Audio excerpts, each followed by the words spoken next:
Bien, bonjour à tous au ranch. Aujourd'hui c'était une petite vidéo en fait, surtout explicative comment faire une mare creusée, sans bâche, sans rien du tout.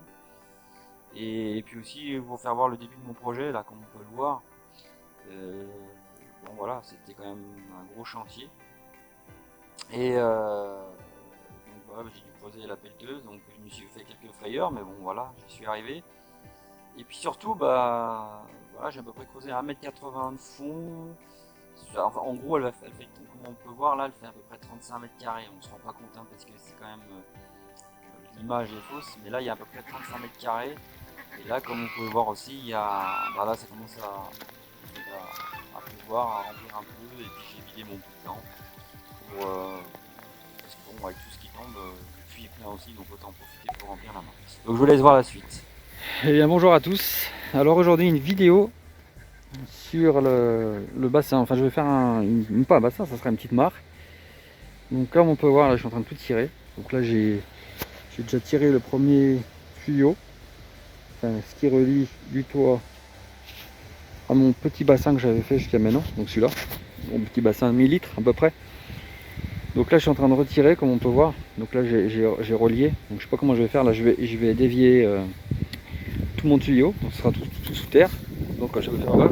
Donc là je suis en train de tout creuser, mettre en œuvre pour pouvoir alimenter le bassin. Ce qui à la base était l'aquaponie, pour ceux qui se rappellent. Je devais faire une serre enterrée, mais bon, ça sera pas possible vu, comme vous pouvez voir, le paquet d'eau qu'il y a. Voilà, bon, les canards sont déjà en train de se baigner. Donc bon voilà, juste en temps normal, ça arrive à me remplir, je sais pas, il y a au moins 6-7 000 litres. Donc voilà, le but c'est vraiment de remplir le maximum possible. Donc pour ça, il y a plusieurs choses à faire. Ça va être, comme je disais, de récupérer et d'avoir de l'eau en permanence. Donc là on arrive sur la période de l'hiver, donc on peut le voir régulièrement. Et puis bah, dès qu'il y a un orage, ça débite. Donc 300 mètres carrés de toit, donc je laisse imaginer, dès qu'il y a un orage, ça a tendance à partir vite. Donc voilà, en fait là ce sera le but de cette vidéo, ça sera vraiment de vous faire voir qu'il y a possibilité de... Bon moi après j'ai un petit avantage, c'est que je suis beaucoup en terre glaise, on va voir. Je vais rentrer vers l'eau. Et bon si je mets la main dedans, voilà, bah là c'est assez, on voit que c'est un peu de la terre glaise. À des endroits c'est carrément, en dessous c'est carrément de la terre glaise, donc on voit bien les niveaux.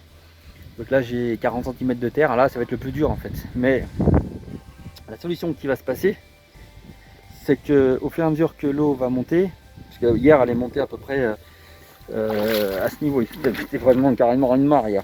Au niveau de l'arrosoir, elle était ici, donc vous voyez, elle a perdu pas mal d'eau. Mais bon, les premiers temps, elle perdait trop vite. En fait, je préférais, elle restait pas, à un niveau, comment, je sais pas si on voit mieux. Elle restait pas, en fait, il y avait de l'eau, alors hop, ça repartait tout de suite. Vous voyez, au fur et à mesure, bah, ça arrive à tenir.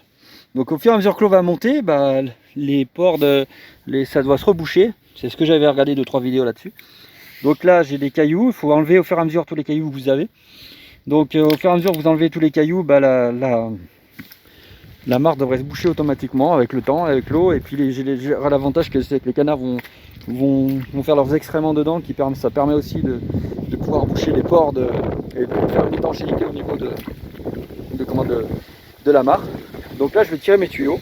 Il devra annoncer la pluie ce soir, donc je pense que ça va remonter fortement. Donc je pense qu'on va arriver à ce niveau-là d'ici demain, je pense, avec ce qu'ils annoncent. Donc ce qui fera à peu près ça. Vous voyez, voilà à peu près où on en est. Et puis bah ouais, mes pieds, je pense on va atteindre rapidement ce niveau-là. Donc là je suis en cours et puis je vous reprends après une fois que tout ça est terminé. Alors, voici la deuxième étape de ce que je viens de faire. Donc là je suis en train de vider un peu mon puits, mon puits il est complètement plein. Donc je me vide directement dans cette mare là que je suis en train de faire. Donc voilà, là j'ai tiré alors je vais descendre un peu. Donc voilà, là j'ai l'eau qui arrive directement du toit. Donc ça me fera, je disais sur la vidéo précédente, ça fait 300 mètres carrés à peu près.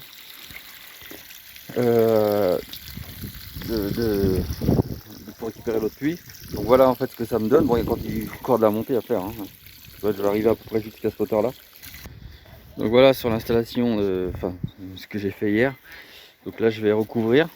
Donc voilà ce qu'on voyait en bas. Donc l'eau va se jeter directement là. Donc on va voir. Voilà, j'ai fait toute la lignée qui remonte jusqu'à là-haut. Et puis bah, tout ce pan de toit va récupérer l'eau de pluie et va la ramener directement dans le